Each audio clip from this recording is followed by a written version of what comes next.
नमस्कार। हाँ।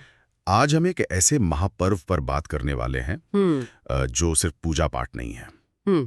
ये है छठ पूजा, प्रकृति, ऊर्जा और हाँ, मानवीय आस्था का एक गहरा संगम। राइट। हमारे पास जो जानकारी है अलग अलग जगहों से, वो इसके इतिहास, इसके जो जटिल रीति रिवाज हैं और उनके पीछे का विज्ञान, समाज और लोगों का जो इमोशनल जुड़ाव है उस पर रोशनी डालती है। तो आज हमारी कोशिश रहेगी कि छठ के इस पूरे स्वरूप को समझें। सिर्फ ये नहीं कि क्या करते हैं, क्यों करते हैं, बल्कि उसके पीछे का मतलब क्या है, अलग अलग बातें क्या हैं और ये जो आस्था पीढ़ियों से चली आ रही है उसकी शक्ति क्या है। राइट। ये एक तरह से अंधेरे से उजाले की तरफ ले जाने वाली यात्रा है। तो चलिए इस अनोखी आस्था और परंपरा की गहराई में उतरते हैं। देखिए, छठ पूजा कितनी पुरानी है इस पर तो कोई सवाल नहीं उठता जी। कई स्रोत हैं और लोग भी मानते हैं कि ये महाभारत काल से जुड़ी है। आपने जैसे कहा भी, हाँ, वो द्रौपदी वाला किस्सा। राइट, बिल्कुल। द्रौपदी ने सूर्य की उपासना की थी। कहते हैं कि पांडवों के कष्ट दूर हों, उन्हें राजपाट वापस मिले, इसके लिए उन्होंने ये व्रत रखा था। ये सूर्य पूजा की जो हमारी पुरानी परंपरा है उसका एक अहम हिस्सा है। अच्छा। लेकिन हाँ, कुछ जो रीजनल रिसर्च हुई है या लोक कथाएं हैं वो तो इससे भी पुरानी, मतलब लोकल लेवल पर सूर्य पूजा की तरफ इशारा करती हैं। ओहो, मतलब महाभारत से भी पहले की। हाँ, संभव है। हो सकता है कि छठ का जो आज का रूप है वो उन्हीं पुरानी जड़ों से निकला हो। और साथ ही षष्ठी देवी, जिन्हें छठ मैया भी कहते हैं, उनकी पूजा का महत्व भी बहुत है। हाँ, छठ मैया।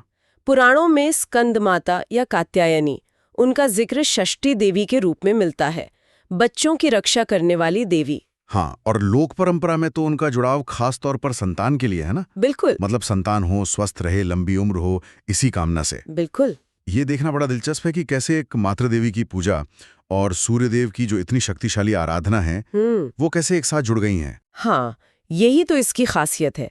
छठ का जो मूल तत्व है वो प्रकृति से जुड़ना ही है। सूर्य यानी ऊर्जा, जल यानी जीवन और धरती हमारा आधार। सही। ये तीनों ही पूजा के केंद्र में है और ये जो समर्पण है ये 4 दिनों के कठिन अनुष्ठानों में दिखता है। हाँ, 4 दिन। पहला दिन होता है नहाए खाए। वैसे नाम से तो लगता है कि नहाकर खाना, शुद्धि और सात्विक भोजन, पर जो जानकारी है वो कहती है कि ये सिर्फ शरीर की नहीं, मन की तैयारी भी है। बिल्कुल। व्रती क्या खाते हैं? लौकी भात, चने की दाल, मतलब हल्का सुपाच्य भोजन। शायद आगे के निर्जला व्रत के लिए शरीर को तैयार करना, एक तरह से संकल्प लेना। सही कहा। ये एक तरह का सेल्फ डिसिप्लिन है, उसकी शुरुआत। फिर आता है दूसरा दिन, खरना। खरना, हाँ, इसे लोहंडा भी कहते हैं कहीं कहीं। हाँ, लोहंडा भी कहते हैं। इस दिन तो व्रती पूरे दिन बिना पानी के उपवास रखते हैं, निर्जल। पूरे दिन? बाप रे। हाँ, फिर शाम को सूरज ढलने के बाद नहा धोकर साफ कपड़े पहनकर व्रती खुद ही गुड़ की खीर, जिसे रसियाव कहते हैं, और रोटी का प्रसाद बनाती हैं। खुद ही बनाती हैं? हाँ, और कई जगहों पर तो मिट्टी के चूल्हे पर ही बनाने की परंपरा है। अच्छा, मिट्टी के चूल्हे। इसकी कोई खास वजह, मतलब स्रोत कुछ बताते हैं इस बारे में? हाँ, कई स्रोत बताते हैं कि मिट्टी का चूल्हा और मिट्टी के बर्तन वो शुद्धता के प्रतीक हैं। धातु के बर्तनों से ज्यादा पवित्र माने जाते हैं और ऐसा मानते हैं कि इससे प्रसाद में एक नेचुरल स्वाद और सात्विकता रहती है। प्रकृति से जुड़ाव। बिल्कुल। फिर शाम में सूर्यदेव का ध्यान करके ये प्रसाद खाया जाता है और इसके बाद ही व्रती का सबसे कठिन, वो लगभग 36 घंटे का निर्जला उपवास शुरू होता है। 36 घंटे। और फिर आता है तीसरा दिन, छठ का सबसे अहम दिन कह सकते हैं, संध्या अर्घ्य।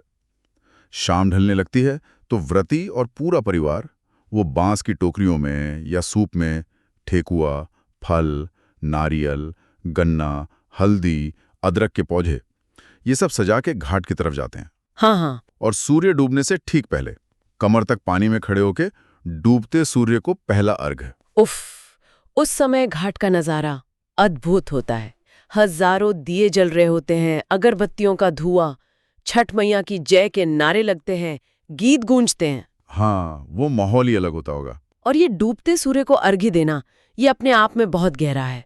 ये सिर्फ दिन खत्म होने का संकेत नहीं है, ये जीवन का जो चक्र है ना, अंत और फिर शुरुआत, उसके प्रति एक सम्मान है। अच्छा। कुछ लोग मानते हैं कि बीते हुए समय के लिए जो ऊर्जा हमें मिली उसके लिए धन्यवाद देना है।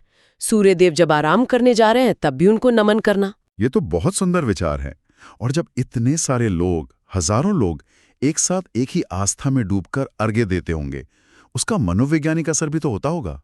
निश्चित रूप से ये कम्युनिटी की एकता, साझा विश्वास का कितना बड़ा प्रदर्शन है। जब कोई इंसान खुद को इतने बड़े समूह का हिस्सा पाता है, एक ही मकसद, एक ही आस्था, तो उसका अपना हौसला, अपना विश्वास भी बढ़ता है। हाँ, बात तो सही है। वो फिर अकेले की तपस्या नहीं रहती, वो एक सामूहिक प्रार्थना बन जाती है। और यही भावना शायद व्रती को वो कठिन व्रत पूरा करने की ताकत भी देती है। और फिर आती है व्रत की सबसे ऊंची चोटी, चौथा और आखिरी दिन, उषा अर्घ। व्रती और उनके घरवाले कई बार तो रात भर घाट पर ही रुकते हैं, जागरण करते हैं। हाँ, बिल्कुल। या फिर सुबह सुबह ब्रह्म मुहूर्त में पहुंचकर सूरज उगने का इंतजार करते हैं। पूरब में जैसे ही लाली छाती है, सूरज की पहली किरण निकलती है, बस उसी वक्त जल में खड़े होकर उगते हुए सूर्य को दूसरा अर्घ्य दिया जाता है। वो पल, वो आशा का, नई शुरुआत का, नई ऊर्जा का प्रतीक है। रात के अंधेरे के बाद उजाला। हाँ। उगते सूर्य को अर्घ्य देना माने जीवन में पॉजिटिविटी, स्वास्थ्य, समृद्धि और ज्ञान के प्रकाश की कामना करना। कई जानकार इसे मानते हैं कि ये वो खास पल है जब आपकी चेतना, आपकी आत्मा ब्रह्मांड की ऊर्जा से जुड़ती है और मनोकामनाओं की पूर्ति के लिए प्रार्थना की जाती है। अर्घ्य के बाद फिर प्रसाद बांटा जाता है और व्रती अपना वो लंबा कठिन व्रत खोलते हैं। इन सारे रिचुअल्स में आस्था तो है ही, जाहिर है, पर क्या इनके पीछे कोई वैज्ञानिक या लॉजिकल वजह भी हो सकती है? कुछ स्रोत इस तरफ इशारा करते हैं। देखिए, आस्था और विज्ञान को सीधे सीधे जोड़ना वो हमेशा ठीक नहीं होता। पर हाँ, कुछ दिलचस्प बातें जरूर हैं। जैसे सूर्य की किरणें विटामिन डी का स्रोत है, ये तो हम सब जानते हैं। हाँ, ये तो पता है। छठ में अर्घ्य सुबह और शाम को दिया जाता है। उस वक्त सूरज की किरणें उतनी तेज नहीं होती, कम नुकसानदायक होती हैं। कुछ मॉडर्न रिसर्च फोटो बायोमॉड्यूलेशन की बात करती है, मतलब हल्की धूप का हमारे सेल्स पर पॉजिटिव असर। अच्छा। अब इसे सीधे छठ से जोड़ना ये अभी रिसर्च का विषय है, पर एक एंगल तो है। और वो पानी में खड़े होकर अर्घ्य देना, उसको सिर्फ ये सोचना कि शरीर ठंडा रहता है या हाइड्रोथेरेपी जैसा है, वो शायद पूरी बात नहीं होगी। जो पारंपरिक मान्यताएं हैं वो इसे शरीर के एनर्जी सेंटर्स, चक्रों को बैलेंस करने से जोड़ती हैं। पानी और सूर्य की ऊर्जा का मिलन। पानी में खड़े होने से शरीर में एक ठहराव आता है, कंसंट्रेट करने में मदद मिलती है, तो तन और मन दोनों पर असर होता है। धार्मिक और ये जो संभावित वैज्ञानिक पहलू हैं, इनके अलावा छठ की सामाजिक संदेश भी तो बहुत मजबूत हैं। बिल्कुल। स्वच्छता सबसे पहली बात। सिर्फ घर नहीं, रास्ते, गलियां, घाट सब मिलकर साफ किए जाते हैं। हाँ, ये तो दिखता है। ये एक कम्युनिटी की जिम्मेदारी का एहसास कराता है। दूसरा, ये पर्व गजब का संयम और अनुशासन सिखाता है। वो 36 घंटे का निर्जल उपवास, शारीरिक और मानसिक दोनों तरह की परीक्षा है। सही बात है। और सबसे जरूरी, ये प्रकृति के लिए गहरा सम्मान और उसके संरक्षण का पर्व है।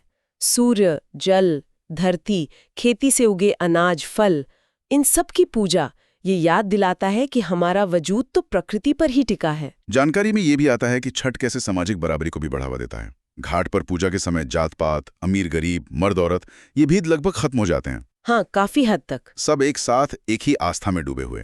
हालांकि ये भी सच है कि कुछ आजकल के अध्ययन कहते हैं कि अब थोड़ा बदलाव आ रहा है। शहरीकरण का असर, क्या इस सामूहिकता में कुछ फर्क महसूस हो रहा है? ये थोड़ा मुश्किल सवाल है। एक तरफ देखें तो शहरों में छठ का चलन बढ़ा है।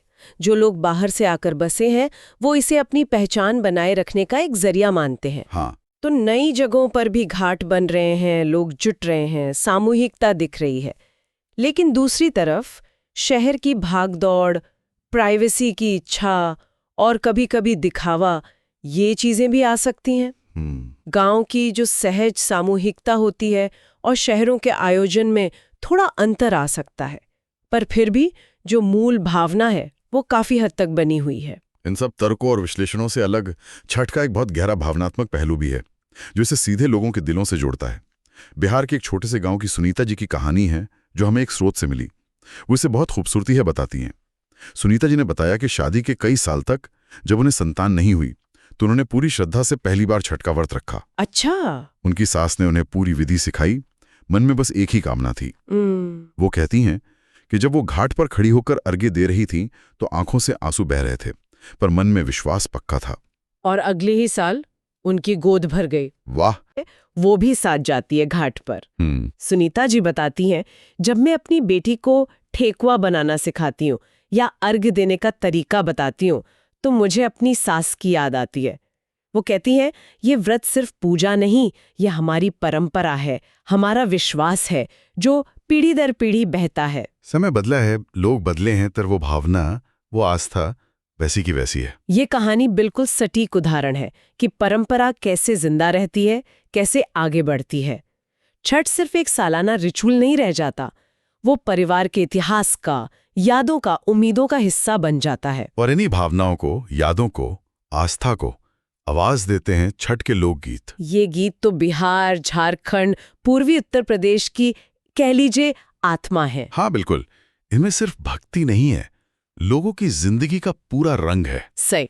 इन गीतों में व्रती के मन की दशा है, सूर्यदेव और छठ मैया से गुजारिश है, कभी शिकायत भी है, पारिवारिक सुख की कामना है और प्रकृति के साथ वो जो गहरा रिश्ता है वो झलकता है। हाँ, जैसे वो गीत है, केलवा जे फरेला घबत से ओह पर सुगा मिडराए। हाँ, इसमें प्रकृति का कितना सुंदर चित्रण है।